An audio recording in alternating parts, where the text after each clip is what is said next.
Welcome to the Single Father Podcast. I am your host, Kendall Donaker. This podcast is dedicated for anyone out there who's dealing with mental health and fatherhood.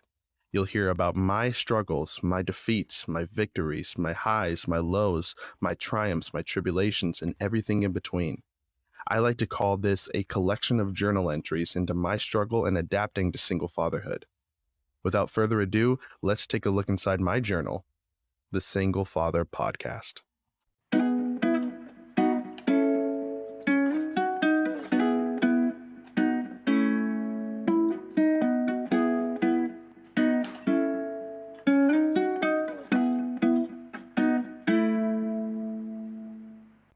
Well, hello, ladies and gentlemen, and otherwise. It is your host, Kendall, Father DZ, giving you a look inside my journal into fatherhood and mental health. Guys, I thought it might be nice to revisit and talk about my relationship with my parents. The recent episodes, I've been talking about relationships that I've had with my co-parent and other relationships when it comes to women and my love life. And I wanted to kind of take a little flashback on kind of where it all started for me. And I can tell you this, my earliest memory that I have is me as a kid is seeing my parents fighting in another room. And it really affected me for a couple different reasons.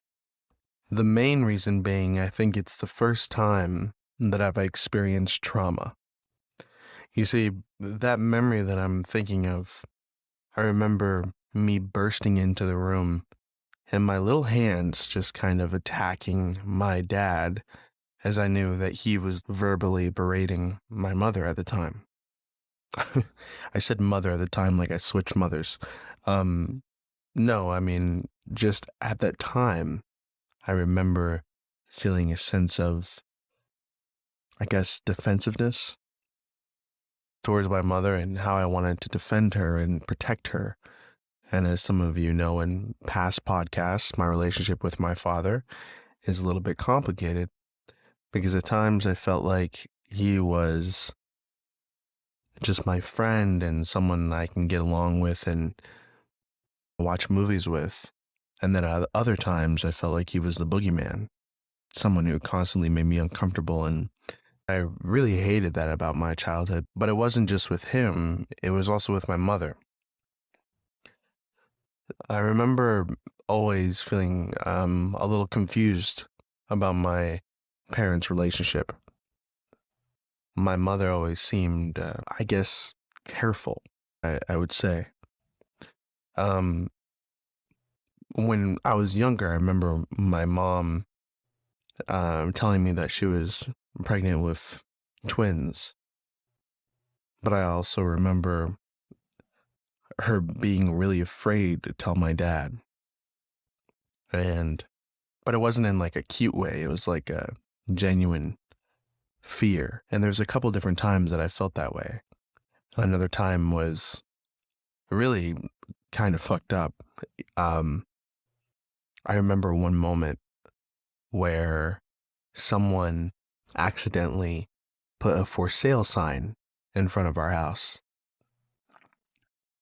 And my mom saw that and got really devastated. She was really hurt and she started crying because she felt like my dad was sending a message like he was leaving her, right? And then she called him while he was at work and she asked him about it. And I remember while she was on the phone, he did not officially confirm whether, he was leaving her or not. In fact, I remember he kind of made her to believe that, in fact, he was leaving her. And it turns out that the whole thing was just a mistake. The real estate agent just put the sign in front of the wrong lawn. But yet my dad, he went along with it. I just remember feeling that it was just an evil thing to do. Um, and I remember my mother could be quite cruel in her own right, but she was always so, I'll get into more of that in a little bit, but I remember she would always be very manipulative or shady when it came to things with my dad. I remember she would try to hide things, or um, she would impersonate his voice on the phone a lot. I'm not really sure what the reasoning or the purpose was, but I do remember that she would do that quite often. And I remember just feeling a sense of distrust in our house. No one trusted each other. It felt like a house of tension. And I felt that way really my entire life. While I was growing up, my dad was really distant, but not distant like purposefully. It was more so like he was working a lot. He was a regional manager of a furniture company, and he would be gone a lot. I think I spoke about this in one of my earlier episodes, but I remember I couldn't fall asleep until I heard him come home. Like once I heard him enter the door, I still felt safe because there was a grown man there, right? Not to sound sexist, but it was like, hey, my dad's the protector. But I remember for a long time, I really didn't know him. I just kind of knew that he was there, and I felt safe. And I guess I'm not sure if I could say the same for my mother. It was right around the time when I was a freshman in high school. I could tell that the relationship was getting very, very bad. Again, I think it was a story I told before, but while in middle school, we lived in Nebraska, and I remember that we were making a move out to Las Vegas. My dad went ahead and um, flew out to Vegas and with a lot of his stuff ahead of time to, I guess, get the keys for the house and to kind of set up shop or whatever he needed to do. I just remember that he was there earlier. And I remember we were supposed to come out a week later after he went out. But probably the most cruel thing that I've ever experienced when it came to the protectiveness I had from my mom is he allowed my mother with 4 kids to pack up a U-Haul by herself and drive, I don't know whether it was 8 or 12 hours on her own with 4 kids from Nebraska to Las Vegas with virtually no help from him at all. And, to be fair, to play devil's advocate, I don't know everything that went behind that, but I remember my mom taking periodic breaks to try to sleep and cry. And I just remember feeling so bad for her and so angry towards my dad that he would allow his wife to to to do that on her own. I'm sorry, Dad, if you're listening, but that's just the way I felt, and I can only be honest about my feelings. So I knew that that was kind of a really big line in the sand when it came to their relationship. But as time went on, and we moved out to Vegas and kind of set up shop. For the most part, I tried to just mind my own business and keep to myself and enjoy my new life in Vegas. I remember when they announced that they were getting a divorce, it was more of a problem that I didn't react. And I guess my mom came to me later and told me that my dad felt angry that I didn't react more. um, and I guess I don't know if I really had a reaction. I think part of me just felt like I wasn't surprised. Later, my mom ended up moving in with my dad's business partner. I remember the way she told me is, "Hey, we're moving into Jim's house." And again, To put in context that I didn't really know my dad that well at the time, just because he was always gone and working. I didn't really have an objection. I kind of just said, oh, okay. At the time, my mom was like my best friend. And, hey, if she said jump, I jumped. So I jumped. The next thing I know is we're all living at, Jim's house, my dad's ex-business partner, which is kind of crazy. And I think would be too long for me to kind of go in the details of that aspect specifically.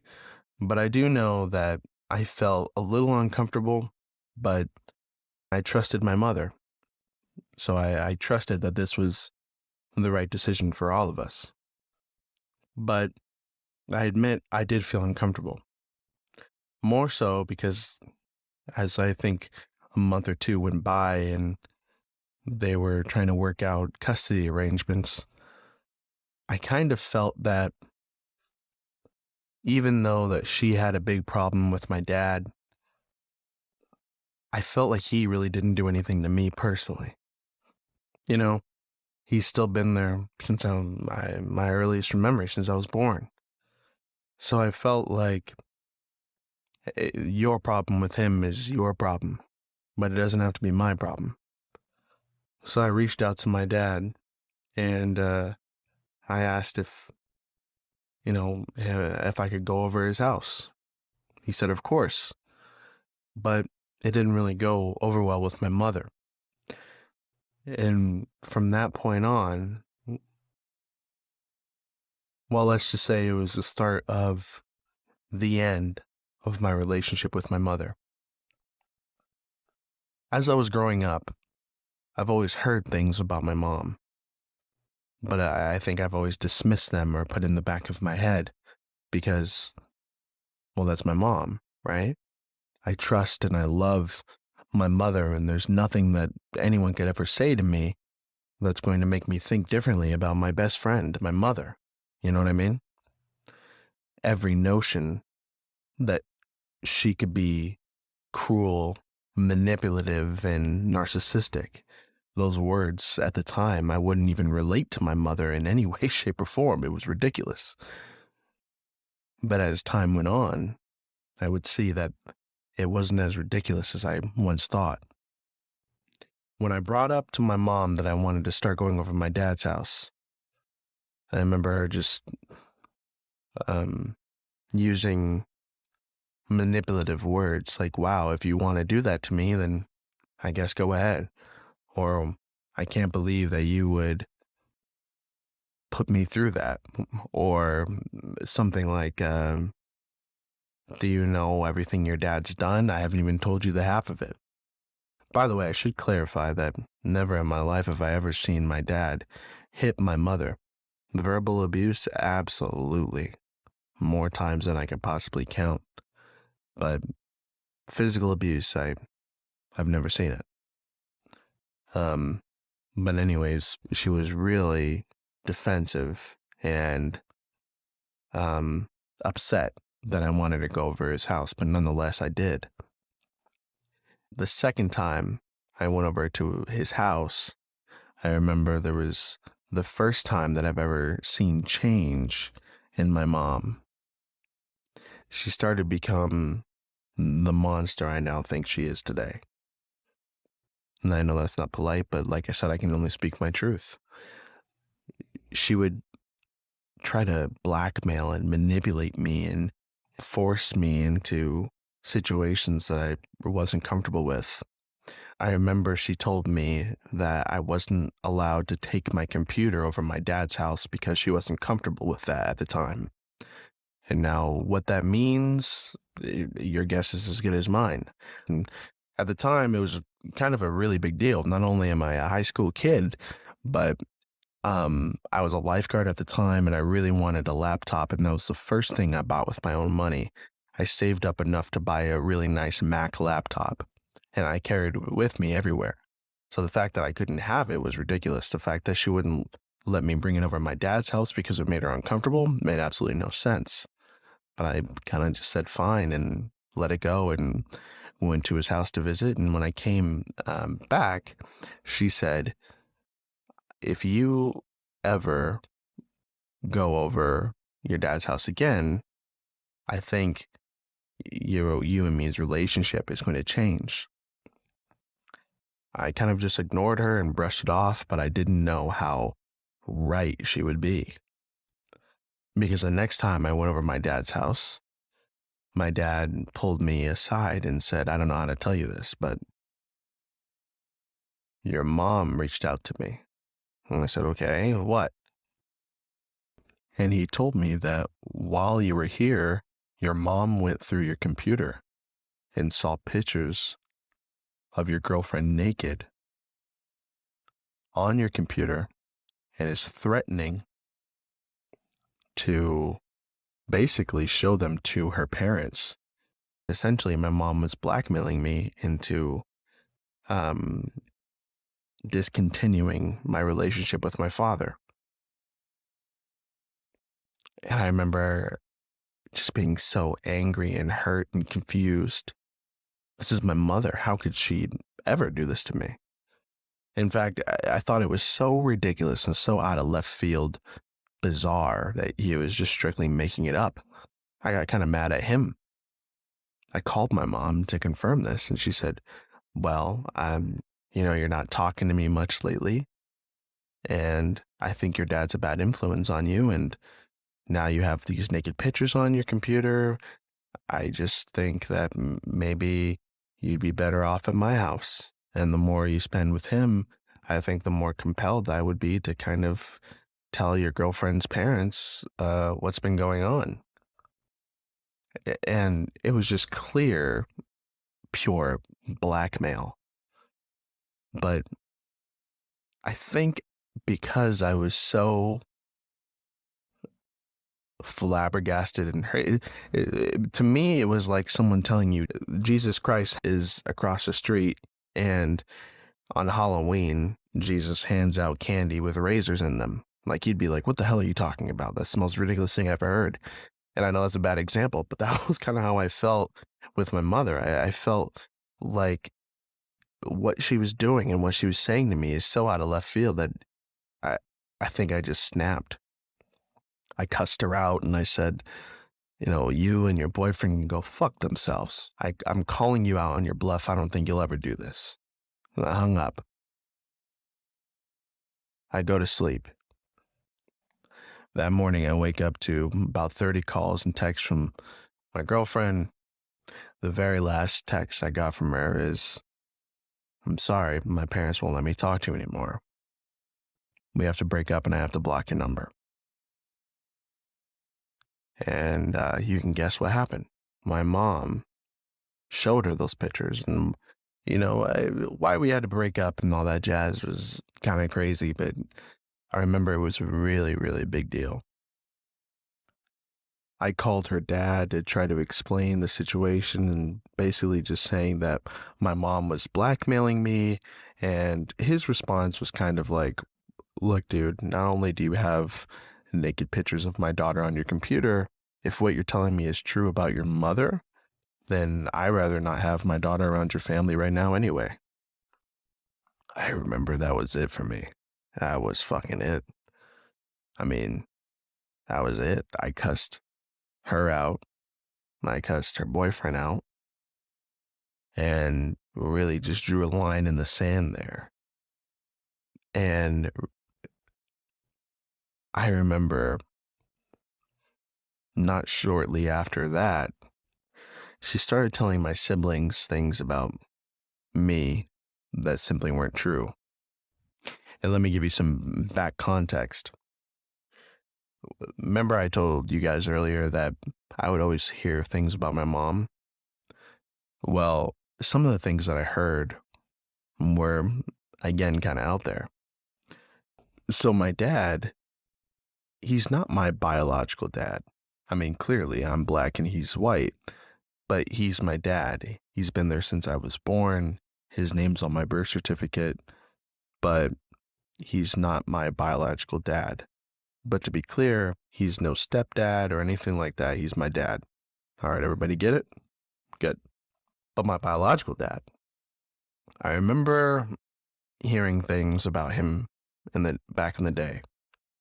Um, no more relevant than what my mom told me about him, which at one point she told me he died. He was in jail. He raped her. He was this. He was that. She told me a whole bunch of things. But I didn't care. No one really brought up his name much, and I didn't hear about him much, and I didn't care. But I remember hearing some rumblings back in the day, and people would tell me that the reason he's not in my life is because he wanted to break up with my mother. Even though that she was pregnant, he felt that she was kind of, I guess, crazy. He wanted to break up. My mom did not take that well. So what she did, she moved while still pregnant with me, moved to a different state without anything on paper. Whoever has the kid at the time can basically do whatever they want. And so long as that kid is in the mother's stomach, the dad really has no say on anything the mother does, to be honest with you. So when she moved, she really made sure that he would just never find me. I remember one time in my life, I think maybe when I was 10, my mom received a letter from him in the mail requesting to speak to me. My mom brought me the letter and asked me if I wanted a relationship with him and if I wanted to speak to him. If any of you have even remotely similar parents, I think you'll know what I mean by, even though she gave me a choice, I knew what the choice was. So I said no, and that was the end of it. I say that because when my parents got a divorce, my mom started making up a lot of things about my dad. One of them was that he beat her. One of them was that he raped her. One of them was that he touched one of my little siblings sexually. Basically that he was a monster and blah, blah, blah. When I was younger, I remember there was one time that I had to go to foster care. I was 17 at the time, and they were allowing me to basically get adopted by my Nana. My siblings were very much younger than me and had to go to a foster home where they said, if you want to go with your Nana, you can. At the time, my Nana was really disappointed in my mother. She thought that all these accusations against my dad were just fabrications out of her anger. She thought that if she wanted a divorce, she could have easily said, yes, he was terrible to me in our marriage and I had an affair with his business partner and that was that. But my Nana really resented the fact that she made all of these accusations. So my mom got really mad at her and made a very big case on me not getting adopted by my Nana, which is kind of unfair and wild because CPS gave me the choice to go to a foster home with my siblings or stay with my family member, my Nana. So I chose my Nana, and that always kind of haunted me because I felt like maybe I betrayed or let down my siblings and maybe I should have gone with them. But at the time, I just wanted to go with a family member. I felt like if I was out of CPS, if I was out of that system or whatever, then I had a better chance at helping them. So I ended up, despite what my mom tried to do, I ended up getting adopted by my Nana.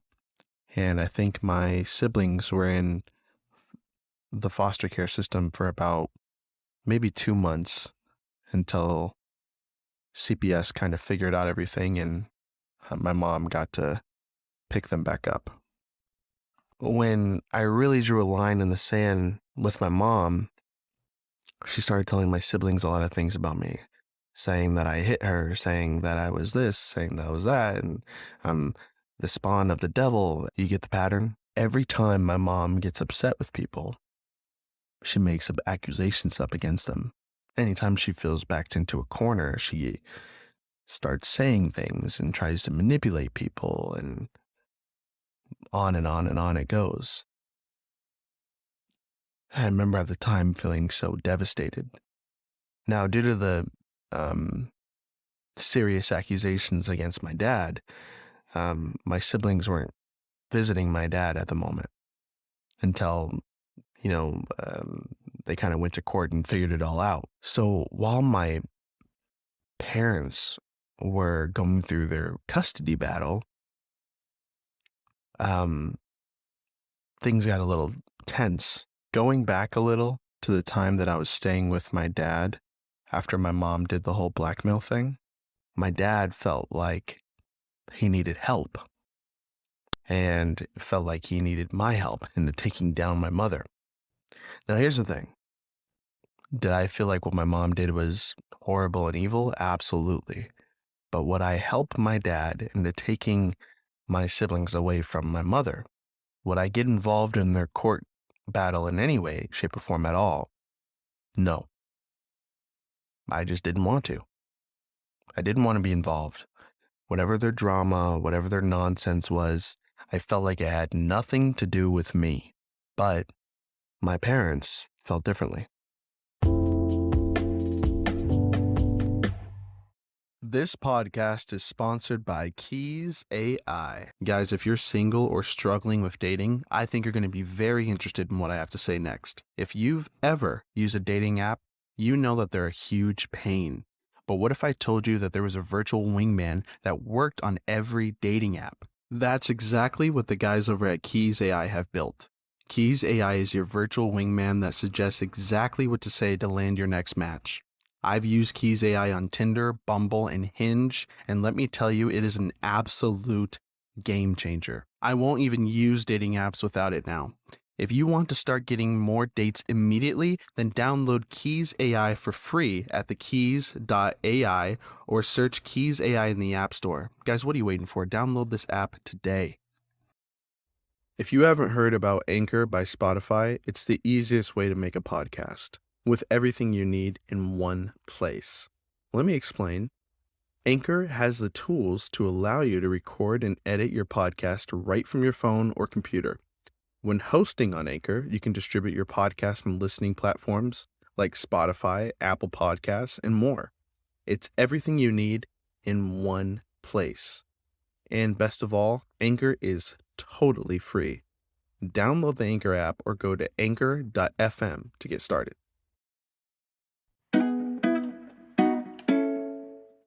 My dad pulled me aside one day and kind of like a mafioso boss told me, "Hey, look, either way, it's going down. I'm taking those kids. I could do it with you or without you. But either way, it's going."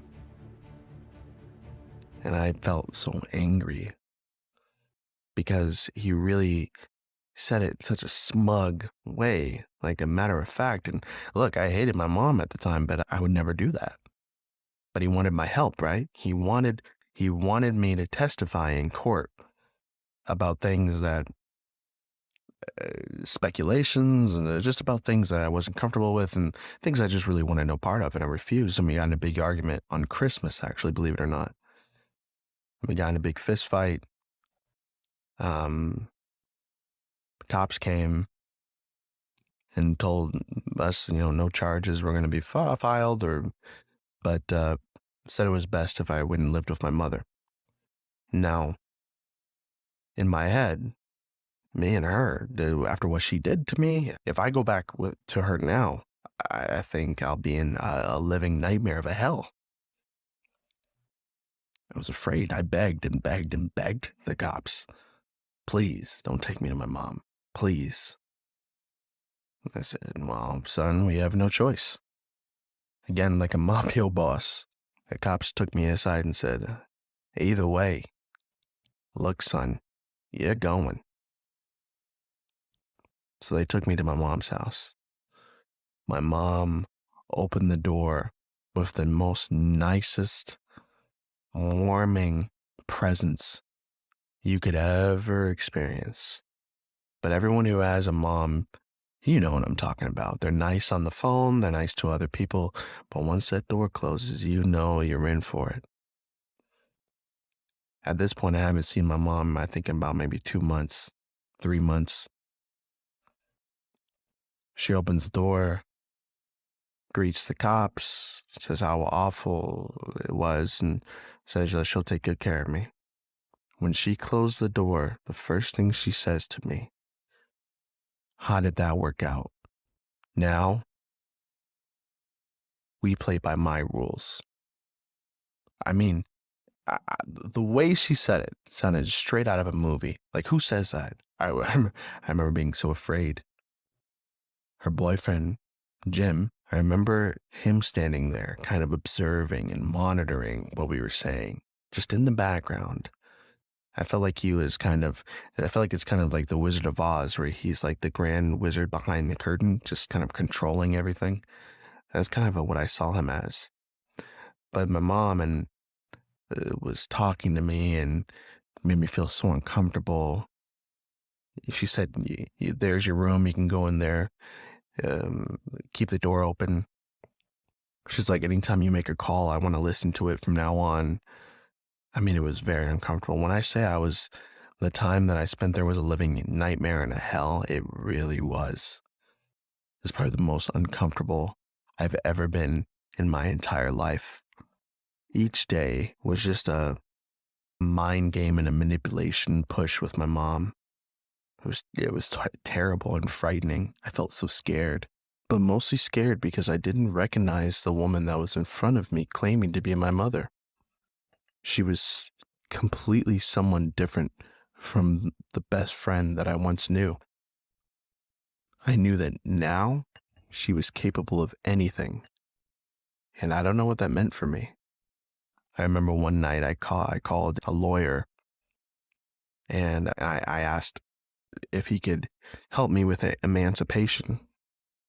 And I remember um, being so afraid. I was whispering the entire time. I'm like, "Please, can you help me? I need to get emancipated somehow, and I need to take my siblings away from my mom. They need to be kept safe, you know." And I remember her hearing that and taking my phone and throwing it across the room. And um, she made me sleep outside for a day. Um, she told me to go sleep in the yard. She threw a blanket out there, and I slept in the grass that night. It was the worst time of my life. I remember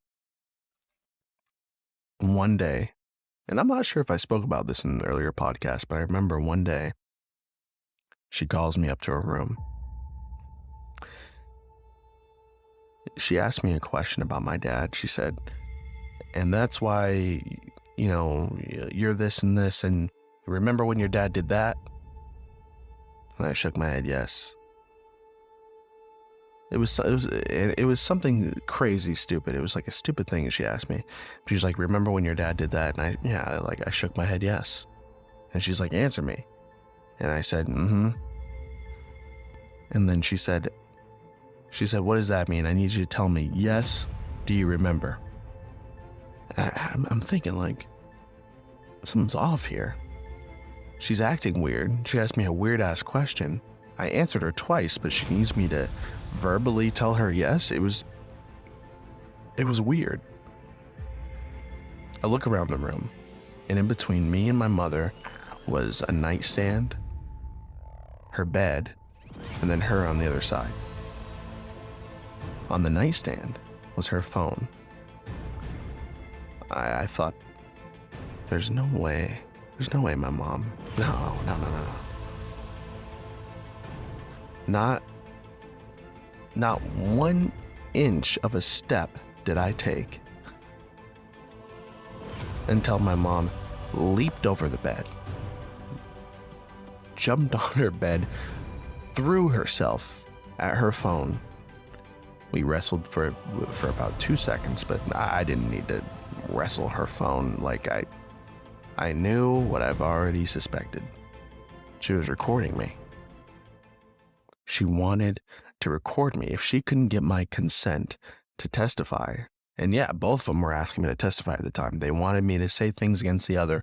My policy was no. But if she couldn't get my consent, she was going to force it out of me, recording me. She was recording me. I felt disgusted and betrayed by it. It was terrible. I called my Nana and I tell her what happened. And I remember my mom leaving the house quickly and going, she left. She just got in her car and left somewhere. I felt suspicious and scared. I told my Nana I'm on the phone with her, right? I'm like, she was recording me. She was acting weird. She's acting sporadic. And she just left the house in a hurry. I don't know what's going on. I'm afraid, right? I don't know what she's going to do next.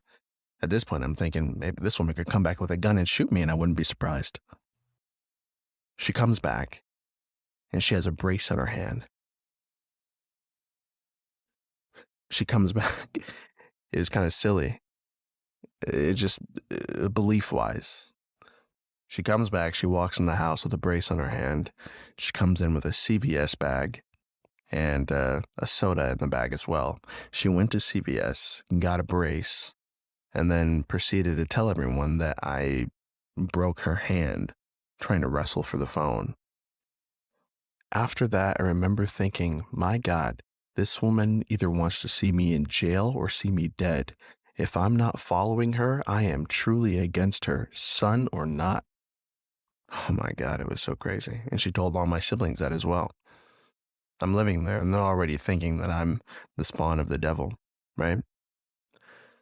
I remember trying to be alone, having a lone moment with my siblings, and my mom wouldn't allow that either. My siblings at the time were really young. I felt like we're easily influenced. I wanted to protect them so bad, but at this point it was pretty much a lost cause. Every move I made in that house was monitored by my mom and her boyfriend. I could not do anything. I could not have a private moment to myself. Nothing. I was basically a prisoner. Sorry, it's kind of hard for me to talk about sometimes, just remembering that trauma. A lot of time after that is kind of hard for me to remember. My Nana eventually did adopt me. I wasn't talking at that point to either one of my parents. My dad, we just had a fist fight, and I felt like even though I got to know him those last couple months of living with him, I felt like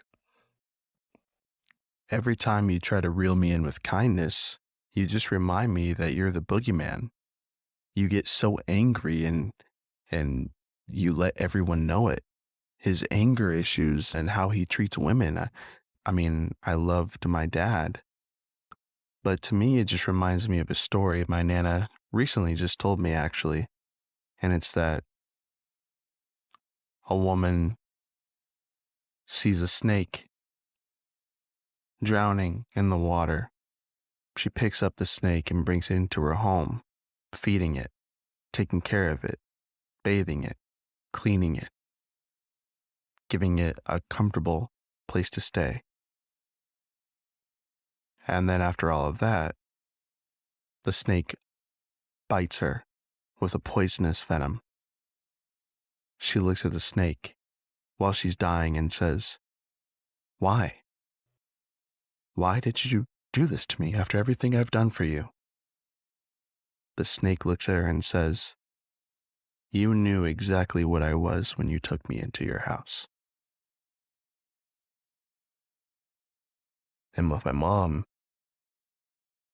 it was kind of like my best friend turned into my worst enemy. And I had really no interest in having a relationship with her again. She ruined my family. I remember when they went to court, the judge did see that my mom was lying about a lot of things, but felt that both of them were at fault for a lot of things as well. They ended up getting 50-50 custody. But my mom influenced my siblings during that time so much that every time that it was my dad's turn to have my siblings, they didn't want to go. They were just as afraid as I was at her house. They didn't want to go with my dad. He was confused, and me hearing about it, I was confused. I couldn't believe that they didn't want to go. This man that's been in their life their entire time. My mom was able to manipulate them enough into believing that he actually was this monster and did all these things. Studying psychology in college, you learn about this story about how a mother manipulated a child into believing that her father touched her inappropriately. Now, you may wonder how, but it's really easy to manipulate a young child into believing even a lie. And eventually, if you tell that lie long enough, you know the old saying that it kind of becomes the truth. And what I mean by that is you slowly plant ideas in their heads. Because when you remember something, you don't remember the exact moment. You just remember the last time you remember it, if that makes sense. So you can say, remember when your dad was giving you a bath and he touched you inappropriately? Well, no, I don't remember that. It was just a bath. Well, no, it wasn't. Remember when he did that? Remember? Remember when he did this? And then you say it over and over again until as you get older, you start to say, oh yeah, I do remember that. I remember you telling me that. And now it turns into, I actually don't remember you telling me that. I remember that happening. They kind of fit in the blank of a confusing memory that you manipulated for them. You know, it's sick and it's twisted, but it happens. And that's exactly what my mother did to my siblings. And during the year that I was living with my Nana, she really made it a point to me to let that part of my family go. It got so bad, it got so toxic, it got so Game of Thrones-ish that she says, you're the only one who made it out. Just leave. Be done with it. But I wanted so desperately to get my siblings out of the house, knowing that the lies that she told destroyed our family, made a man not see his 3 other children anymore because of lies that my mom started. Me not being able to see my siblings because my mom got mad at me that I wouldn't do her bidding,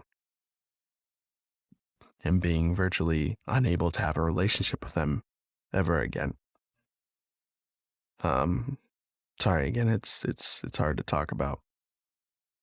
My Nana did convince me to step away from that part of my family. I was in Las Vegas, so I decided to go to college in Reno, which is a couple hours away, and kind of just put that part of my family behind me and move on and try to better my life. While I was in college, I got to see all these people go home to their families, and I called my mom and I said, listen, I'm willing to forgive everything. I'm willing to let it go. Let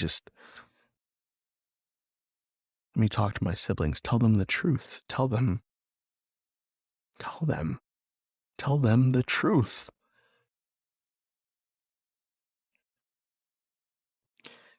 She said, if you want to talk to your siblings, you can message our family Instagram account where I can monitor everything you're saying. I yelled at her, and as I was yelling, she put me on speaker so all my siblings could hear and said, see, I told you. Listen to him. I heard them in the background for the first time in years, and I broke down. And that was the last time I spoke to my mom. I hung up, and over the years, I've tried to get in contact with my siblings. I tried to get their numbers so I could just try to be a big brother, and I didn't. And from then on out, if you're a fan of the podcast, you know that after the Vegas shooting happened, I reached out to my dad and I asked if he was okay while I was in Reno. And he told me he was getting married, and we reconnected, and he has a He had a little daughter with my now ex-stepmom. He got divorced again. And if you want to hear more about that, you can check out my earlier episode. It's called My Father. Um, but I got reconnected with him, and our relationship is complicated, but he's back in my life, and we're actually going to Disneyland together with his daughter, my sister, and my daughter next week. But you also know that I haven't spoken to my mom, I think, in maybe 11 years. I haven't seen her in that long either, nor my siblings, except just recently. My brother actually reached out to me on Instagram. He was always the one person I felt like if I was ever going to see someone again, it would be him. He reached out to me and said, I've always wanted a big brother. I always wanted to get in contact with you. It was just my mom, you know? I said, look, I know. No one knows better than me. I've tried to get your number for years. So we talk a little bit, very, very, very seldom, very casual. I say, look, man, I don't want to make this weird or anything, but please, can I see you? And he said, okay. We set up a day for me to see him, and he comes over my house. And I almost cried because the last time I saw him, the last memory I have of him is this little toddler guy, this little maybe like 6-year-old guy. And that's my image of him. And now is this grown man with a mustache in my house, this teenager. I couldn't believe it seeing him. I cooked him some pasta and we chatted a little bit, and I was careful what to say. I didn't want to bombard him with, hey, our mom's a liar. I didn't want to say any of that. I just kept it chill, He asked me about our dad one time, and I told him that he loves you very much. And he said, wow, I never knew that. That hurt me too. Because as much as I disagree with my dad sometimes, I'm a father now, so I understand the fact that he didn't even know that our dad loves him. It's crazy, Right around the time that he was about to leave, my mom texts him, ironically, and says, are you at Kendall's house? He said, oh my God, she always knows. She tracked my location. I said, what the fuck, really? He said, yeah, don't worry about it though. I'll take care of it. He leaves. I think maybe we send maybe 5 messages after that throughout the week, and I've never heard from him again. I assume it had something to do with my mother. I spoke to my younger sister one time. Side note, right around the time that I was leaving Reno, leaving college, coming back to Vegas, I was made aware that she was actually attending her freshman year of college at that time in Reno. So we were in the same city, attending the same college, and I had no idea. But I spoke to her one time. Didn't go well. That conversation, I think I'll mostly keep to myself. But it didn't go well. So I have no relationship with my siblings, besides the, I think, 5-year-old that my dad had with my ex-stepmom, who, to be fair, I love, but what do I have in common with a 5-year-old, I think one thing my daughter taught me is something that I didn't even think was possible in our family. Unconditional love. I love my daughter unconditionally. My parents, on the other hand, I feel like all they've ever taught me, all I've ever known is conditional love. Not unconditional, but conditional. And I feel like that spilled over into my relationships. I've always felt like I had to win somebody over with a grand gesture or a prize in order for someone to like me. I've always felt like I had to make someone laugh in order to be liked. I feel like I had to give something in order to get something. I think in my last episode, I spoke about my own self-worth and how I felt like all I was good for is making people laugh and sex. I always felt like I didn't have a really good sense of worth. I felt like I had to give gifts. My love language is gift giving. That's how I felt like I had to live my life. I was so untrusting of people.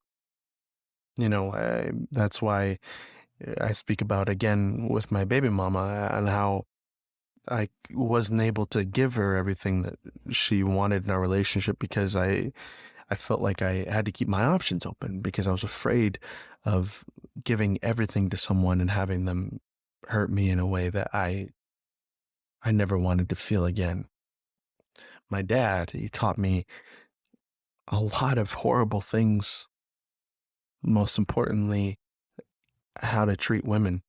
And luckily, gave me the gift of right and wrong, but I'd be lying if I told you I had no chivalry. I thought of everything as a game, and I'm ashamed.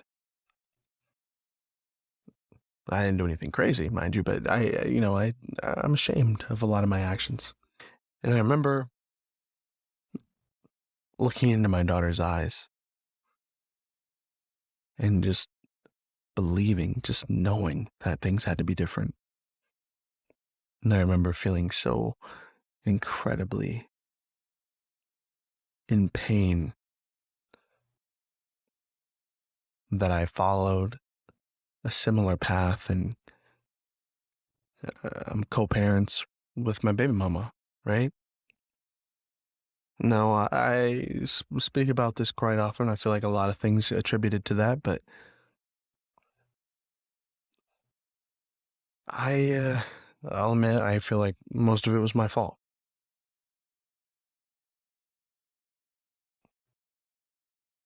Do I blame my parents? It's hard not to.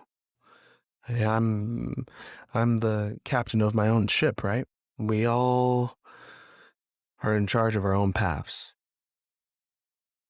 But I think the influence I had from my parents, I think it made a very big impact on me.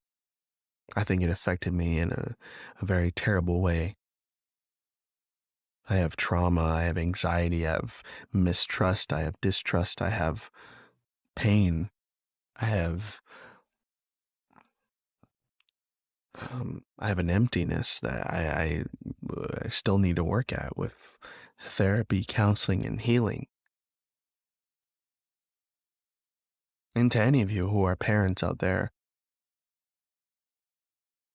it's important that you hear this and know that even while they're young, they're listening. You think because they're young, oh, it doesn't matter, they'll forget. No, I remember everything. And it hurts me all the time. It's like something will trigger me and I'll get a flashback of a time that I want to forget. Hey, I'm not dwelling on this every day, mind you. I'm for the most part a happy-go-lucky guy, but in my medicine cabinet, there's antidepressants. In my car, there's Xanax just in case I get a panic attack. You know, I still need therapy. I still need to vent. You know, giving you guys an insight to my soul, my journal is sometimes hard because it's even things that I don't want to remember. But sometimes I feel like it's good to get it off your chest. And hey, all I can say is thank you for letting me vent with you. Um, do you guys have any parents that have made you feel this way before? Have you been affected by your parents' behavior in the past? Do your parents know all of the things that you remember from them fighting or things that they put you through? Do you feel like your parenting style has changed because of your parents? Do you want to do things different when you have a kid? Um, let's Let's talk about it. I want to hear you guys' thoughts. I want to hear what you guys have to say. Hurt people is what I tell my parents. And that emptiness feeling that I told you I felt every once in a while, I felt was just a result of not loving myself. But I will tell you this. The moment I held my little girl in my arms, I saw a reflection of myself and a manifestation of my love. And I knew right then and there that because I loved her, that I was also able to finally love myself too. Guys, I have some really cool things on the pipeline. Number one, it won't be usual that an episode is this long, hopefully, but I have introduced new things on the podcast. One of them being is mailbag. Mailbag is a segment I'll be putting on my show, and basically what it is you send in questions to the single father, me, and you can ask me any questions you want, whether it's parenting, relationship, mental health, or otherwise, or even if it's just commenting on a story or a venting session that I've had. Go ahead and shoot me an email at hello@ventpack.org. And in the subject line, put mailbag, and I'll be reading those questions at the end of my podcast moving forward. Another segment that I've introduced on the show is called venting sessions. If any of you out there who had similar experiences, whether you're a parent, expecting parent, a seasoned parent, or someone who's struggling with mental health, relationships, or if you relate to any of my stories at all in any way, shape, or form, and you want to just get some things off your chest, then you are more than welcome to come vent with me. If you email that email again at hello@ventpack.org and put the subject as venting, I would love to just have you on the show and we can vent together one-on-one. Just describe what you want to talk about and I'll email you back and we will talk about it. If it's appropriate and if it, is a good fit, I'll have you on the podcast. And you can be anonymous, you can use your name, but we'll have a one-on-one venting session together and hopefully it'll be cathartic in some way, shape, or form. So those are the two things that I'm introducing on the show. I've also started a Facebook group called the Single Father Group. Look it up. You can locate more details on that at ventpack.org, where you can see show notes and some recent news and updates that I have for you guys. Be sure to follow us on Instagram and Facebook at the Single Father Podcast. Be sure to like, subscribe, and share this podcast. It really does help. The more we grow, the more sponsors we can get, the more quality of episodes we can get, the more guests I can get, the better it will get. Okay, and I want us all to be a pack and support each other, and just thank you for supporting me. Make sure to leave a review and tell me what you guys thought of the podcast too. Guys, as we vent together and have each other's back, thank you for being a part of my pack. I'm the Single Father. Until next time, let's vent together again. Bye-bye.